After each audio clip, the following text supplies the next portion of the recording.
সহজ পাঠ পড়েই আমাদের জীবনের যাত্রা শুরু হয়, আর সেখানে আছে বাঙালি সংস্কৃতি আর ঐতিহ্য। আর কথা বলতেই প্রথমে যেখানে আমাদের মন চলে আসে সেটাই হলো শান্তিনিকেতন। আমরা হাওড়া থেকে 10টা 5-এর শান্তিনিকেতন এক্সপ্রেসে গিয়েছিলাম। এই ট্যুরে আমরা দেখেছিলাম সোনাঝুরির হাট, সুরুল রাজবাড়ি, সৃজনী শিল্পগ্রাম, বিশ্বভারতী আর বল্লভপুর ডিয়ার পার্ক। শান্তিনিকেতন যাওয়া আসা সমস্ত ট্রেনের ইনফরমেশান আমার ডেসক্রিপশন বক্সে দেওয়া থাকবে। ট্রেন থেকে নেমে একটু চা কফি খেয়ে আমরা দেখে নিলাম স্টেশনের অপোজিটে থাকা গীতাঞ্জলি রেল মিউজিয়াম। এই হলো গীতাঞ্জলি রেল মিউজিয়াম। এর ভেতরে যাব, এখানে কি আছে একটু দেখে নিই। অসুস্থ বিশ্বকবি রবীন্দ্রনাথ ঠাকুর এই সেলুন কারটা করে শেষ যাত্রা করেছিলেন কলকাতায় যাওয়ার উদ্দেশ্যে, আর এই চেয়ার টেবিলে বসে অপেক্ষা করেছিলেন এই ট্রেনের জন্য।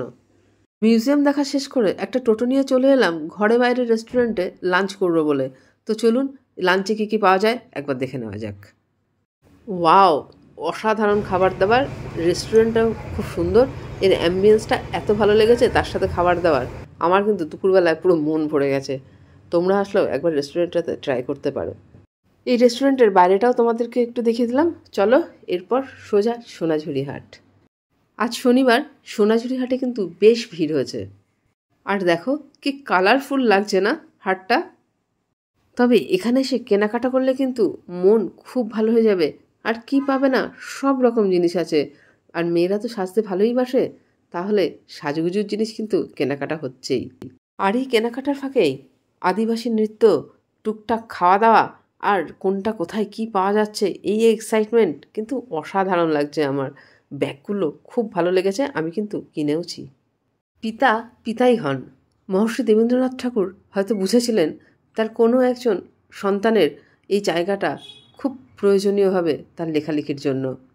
ছোটবেলার মনে আঁকা ছবি যখন বাস্তবে সামনে এসে দাঁড়ায়, তখন সেই পাওয়া না পাওয়ার মুহূর্তটা যে কি অসাধারণ, কি করে ভাষায় প্রকাশ করব। পুরো ঠান্ডায় জমে গেছি। আর যাচ্ছি রতনপল্লীর মাঠে।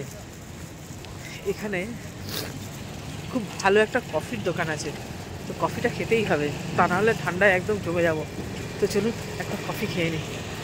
আমরা ছিলাম হোটেল রাঙামাটিতে। এই রাঙামাটির একটা সম্পূর্ণ রিভিউ আমি করেছি, তার লিঙ্ক আমি আমার ডেসক্রিপশন বক্সে দিয়ে দেবো। এখানকার সিনেমা হল নাম গীতাঞ্জলি। আমাদের শান্তিনিকেতন ট্যুরের সেকেন্ড দিন আমরা প্রথমেই চলে এসেছি সুরুল রাজবাড়ি দেখব বলে। এই রাজবাড়িতে জনপ্রিয় ধারাবাহিক রানী রাসমণির শুটিং হয়েছে। এছাড়া গয়নার বাক্স, বলিদান, হীরক জয়ন্তীর মতো সিনেমারও শুটিং হয়েছে। সুরুল রাজবাড়ির উপরে অনেক সব পায়রার বাসা আছে। এখানকার বাসিন্দারা একে রাজবাড়ি বলে থাকেন। আসলে এটা একটি জমিদার বাড়ি। শ্রীনিবাস সরকার এটি প্রতিষ্ঠা করেন। কথিত আছে রবীন্দ্রনাথ ঠাকুরের নিয়মিত যাতায়াত ছিল এই বাড়িতে। এই দুর্গা দালানে বৈষ্ণব মতে দুর্গা পূজা হয়, আর এটা ছিল নাট মন্দির। ভেতরটা ঘুরে ঘুরে দেখতে বেশ ভালোই লাগবে। রাজবাড়িতে আসার সময় পাশেই একটা মন্দির দেখেছিলাম, তো চলো এবার মন্দিরটি দেখে নেওয়া যাক। এই এন্ট্রান্স দিয়ে আমরা মন্দিরে প্রবেশ করেছিলাম। কি অসাধারণ সুন্দর এই মন্দির, দেখো তোমরা নিজের চোখেই দেখে নাও। আর এর ভেতরের যে কারুকার্য তা ঐতিহ্য বহন করে। দক্ষিণেশ্বরের আদলে তৈরি এই মন্দিরের পাশাপাশি আরও 2-1টা মন্দির আছে। দেখো কি অসাধারণ সুন্দর কাজ, সেই সময়ের যে সংস্কৃতি সেটাও বহন করছে। এই মন্দির দেখা শেষ করে আমরা যাব সৃজনী শিল্পগ্রাম। রাস্তায় যেতে যেতে এই গরুগুলোকে দেখে জয়দীপের হাম্বা লেখাটা মনে পড়ছে। তো গাইস, ফাইনালি আমরা চলে এসেছি শিল্পগ্রাম, সৃজনী শিল্পগ্রাম। তো এর ভেতরে এবার ঢুকবো, কিন্তু তার আগে তোমাদের আশপাশটা একটু দেখিয়ে দিই। এই যে সৃজনী শিল্পগ্রামের গেটটা, পাশে দেখো এত টোটো অটো দাঁড়িয়ে আছে। প্রচুর খাবার দাবার, এখানে খাবার দাবারের কোনো অসুবিধা নেই। এখানকার প্রবেশ মূল্য 20 টাকা, আর স্টিল ক্যামেরার জন্য লাগে এক্সট্রা 50 টাকা। সকাল 9:30 থেকে বিকেল 4:30 অবধি সৃজনী শিল্পগ্রাম খোলা থাকে। আমার ভিডিওটা যদি ভালো লেগে থাকে তাহলে লাইক, শেয়ার আর সাবস্ক্রাইব করে দিও প্লিজ। সৃজনী শিল্পগ্রাম ভারত সরকারের মিনিস্ট্রি অফ কালচারের অন্তর্গত।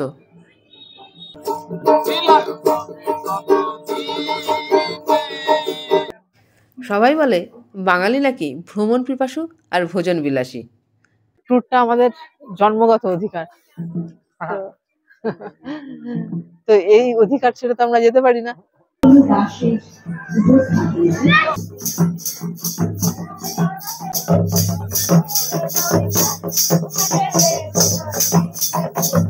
এখানে এসে আমাদের ঐতিহ্যের চাক্ষুষ নিদর্শন পেলাম।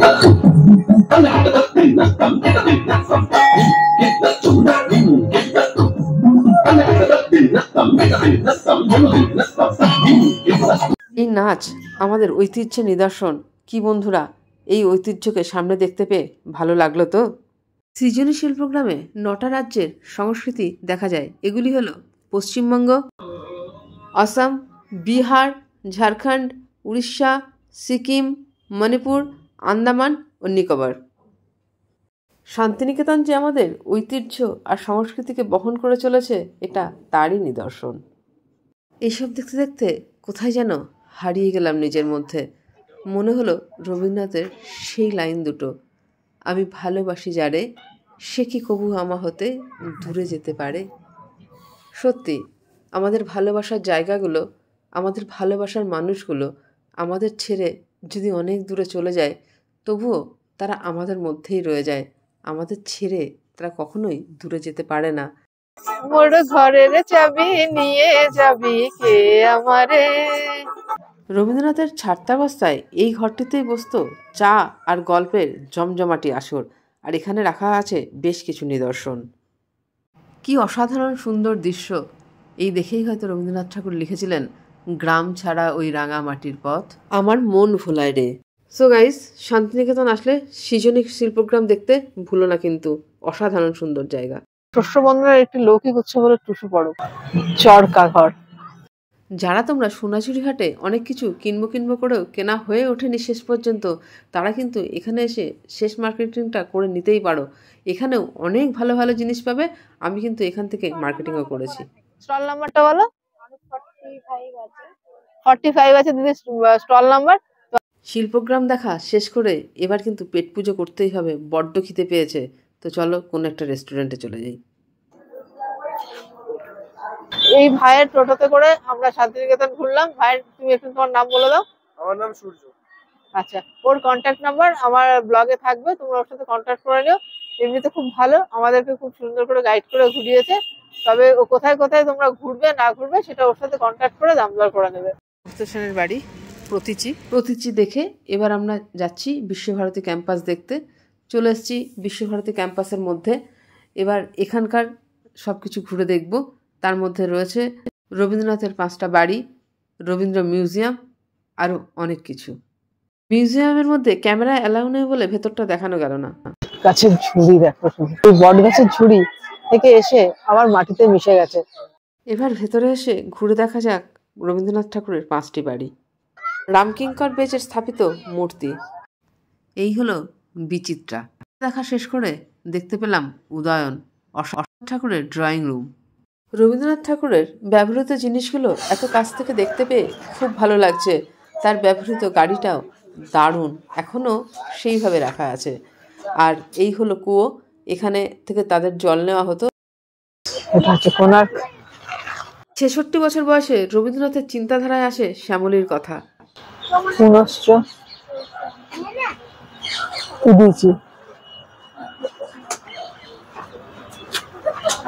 কোভিডের পরে এই বাড়িগুলোতে ঢুকতে দেওয়া হয় না।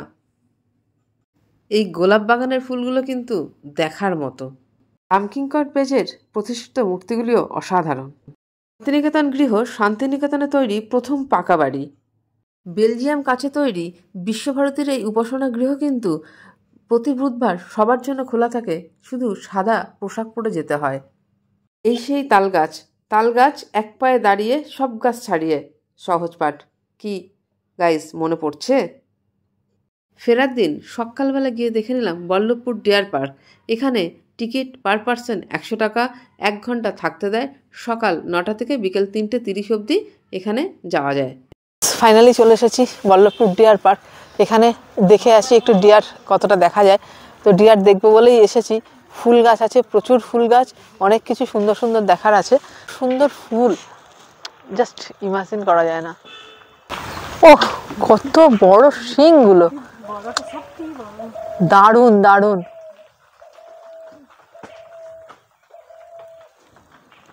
জাস্ট ভাষায় বোঝাতে পারছি না আমি। তো গাইজ, তোমরা সকাল 10টার মধ্যে আসলে 10টা থেকে 10:30টায় এদের খাবার দেওয়া হয়। সেই সময় সমস্ত হরিণগুলো এক জায়গায় হয়। আমরা কিন্তু এই সময়টা গিয়েছিলাম বলেই দেখতে পেয়েছিলাম। তোমাদেরকেও হরিণ দেখতে গেলে এই সময়ই আসতে হবে। হাজব্যান্ড একবার এসেছিল অনেক দিন আগে, সেই সময় নাকি ধুধু জঙ্গল ছিল। তো এখন দেখেই মনে হচ্ছে ভেতরে রাস্তা করেছে, আর ভেতরটা ভালোই করেছে। বল্লভপুর ডিয়ার পার্কের এই নির্জনতা মনকে শান্ত করে দেয়। মাস্টার যে অসাধারণ কারুকার্য, এটা একটা ময়ূর। এবার এসে আমরা যেখানটা যেতে পারলাম না সেটা হচ্ছে কঙ্কালীতলা। যদিও মনের থেকে সেভাবে পুজো দেওয়ার জন্য আসিনি, কারণ এ জীবনে আমি যে দুঃস্বপ্নের মধ্যে দিয়ে যাচ্ছি, সেই জায়গায় দাঁড়িয়ে এই ব্লগ করা, আমার সেই মানসিকতা আমার সত্যিই নেই। এখানে আমাকে উৎসাহ দিয়েছিল আমার একমাত্র ভাই বিদ্যুৎ। ওর জন্য আজকে আমার এই ব্লগ। ও আমাকে ছেড়ে চলে গেছে এই মাস 2 হলো।